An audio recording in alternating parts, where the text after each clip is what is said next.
y va? Ok, donc il ne reste pas beaucoup de temps, ici je vois que c'est bon, ça suffira. Donc on est à la Mishnah Yud-Bet du Pirkei Avot, Perek Dalet, donc c'est le 4e Perek du Pirkei Avot, du Maxime de nos pères, et on est à la Mishnah Yud-Bet, 12. Rabbi Elazar ben Shamoua Omer. Rabbi Elazar était l'élève de Rabbi Akiva. C'était un des élèves de Rabbi Elazar. Il s'appelait Rabbi Elazar ben Shamoua. Et on le voit des fois tout seul, on le voit sans le nom de son père. Des fois on l'appelle Rabbi Elazar tout seul. On dit Rabbi Elazar, c'est Rabbi Elazar ben Shamoua. C'était l'élève de Rabbi Akiva. C'était un des élèves de Rabbi Akiva. Alors, Rabbi Elazar ben Shamoua Omer nous dit la chose suivante. Que le kavod de tes talmidim, de tes élèves, soit précieux, soit raviv, soit précieux, soit important, comme ton propre kavod. Comme pour toi, tu voudrais qu'on te donne du kavod, qu'on te respecte, qu'on te donne du respect, c'est normal. Un homme, il a besoin d'un respect, il a besoin qu'on le respecte, il ne veut pas qu'on lui fasse du mal. La même chose, respecte tes élèves. Alors, tous tes élèves, c'est pas parce que maintenant ils sont dans un état d'apprendre, parce qu'ils sont en train d'apprendre, donc ils sont quelque part, au niveau de l'esprit, ils sont inférieurs à toi, puisqu'ils apprennent de toi. Quelque part, au niveau de l'esprit, ils ont un peu moins de connaissances, puisqu'ils apprennent de toi. Alors tu pourrais penser, dire, ah, comme ils sont déjà moins que moi, alors on va continuer. Non, non, non, non, non. Respecte-les autant que tu te respectes à toi. Il faut que le kavod de tes élèves soit précieux comme ton propre kavod. Pourquoi? Parce que c'est tes élèves qui te font grandir. Comment un maître y grandit? Par ses élèves. Par les questions, par les interrogations, par les demandes, etc. Ça fait grandir le maître. Donc quelque part, le maître grandit, il obtient le kavod grâce à qui? Grâce à ses élèves. Donc, si tu veux du kavod, toi le maître, fais du kavod à tes élèves. Ne les écrase pas, ne les rabaisse pas. Grandis-les, fais-les grandir. Parce qu'en les faisant grandir, c'est toi qui profites. Tu grandis aussi. Donc c'est ce qu'il nous dit ici. Il dit que le kavod de tes élèves, de ceux qui apprennent de toi, soit aussi important que ton propre kavod que tu voudrais te faire. Mais c'est automatique en fait, c'est une vase communicante, c'est un échange. Tu respectes tes élèves. D'ailleurs, c'est pas seulement tes élèves. On l'a vu dans d'autres Mishnayot. D'ailleurs, pour tous les êtres humains, pour toute l'humanité, il faut respecter les gens. C'est ce qu'on appelle le DRRS. Il faut respecter les gens. Tu respectes les gens, ils te respecteront. Tu les respectes pas. Il ne faut pas t'étonner pourquoi après ils t'écrasent. De manière que tu les écrases, ils t'écraseront. Donc nous, on doit marcher comme la Torah nous demande. Respecte les gens. Ici, en particulier, tes élèves. Ceux qui tu apprends, c'est qui tu es.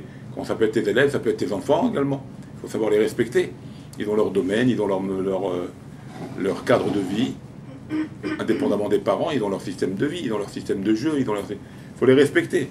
Tu les respectes, alors ils te respecteront. Tu les respectes pas, tu empiètes dans leur terrain, alors ils ne te respecteront pas. Pourquoi tu veux qu'après ils n'empiètent pas sur ton terrain à toi aussi? Pareil. Donc respecte-les, fais attention à eux et ils feront attention à toi. C'est un échange. La vie, c'est un échange. Comme ça avec les hommes, comme ça avec nous-mêmes, avec nos amis, avec nos proches, avec nos familles, nos enfants, nos élèves, comme on vient ici d'apprendre. Donc, et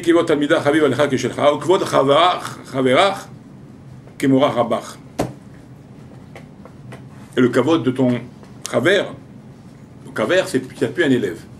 Travers, c'est ton niveau. Quand on dit talmid travers, c'est ton ami. C'est quoi ton ami? Au même niveau que toi. Il est au niveau de ton étude à toi, il est avec toi. Il y a l'élève, quelque part, il est plus faible que toi, parce qu'il a besoin de tes connaissances. Donc il est plus faible que toi. Donc on dit respecte-le, c'est le moyen d'échange et de te faire grandir à toi-même. D'accord? Après, il y a un niveau supérieur à l'élève qui est ton ami d'étude, ton même niveau. D'accord? Tu as besoin de discuter avec quelqu'un qui te comprend, qui est à ton niveau, qui est avec toi. Qui est au même norme que toi, au même niveau que toi. Donc ça c'est ton chaver. Donc respecte ton chaver, kemora rabbach, comme la crainte de ton maître. D'accord? Donc ton chaver, il faut le voir comme la crainte que tu donnerais à ton maître. D'accord? Je reprends. Ton chaver, donc celui-là qui est au niveau, au même niveau, il faut le voir comme ton maître. Comme ton maître. Donc un respect supérieur, encore plus. Comme il est au même niveau que toi, donc il est autant que toi. Donc vois-le comme un maître. Puisqu'il t'apprend lui aussi des choses. Il t'enseigne des choses. mutuellement. Et lui aussi, il va te voir comme ça. Comme ça, vous deux, vous serez des maîtres. Chacun, il se voit comme un maître. Il le voit comme son travail, il le respecte comme son maître. Les deux vont se respecter. Parce que quand il y a une hiérarchie, la hiérarchie, elle est bonne. Le fait qu'il y ait une hiérarchie, il y a le maître, il y a l'élève, il y a etc., etc. Comme par exemple chez nous, dans le peuple juif, il y a Cohen, il y a Lévi, il y a Israël. C'est une hiérarchie. Cette hiérarchie, elle est bonne. Ça donne le respect. Ça donne le respect, ça donne l'ordre. La même chose, quand tu vois ton ami qui est ton travers d'études, il est du même niveau que toi, tu le vois comme ton maître, donc tu le mets supérieur à toi, lui aussi, c'est un maître supérieur. Et donc les deux seront toujours, ils se respecteront.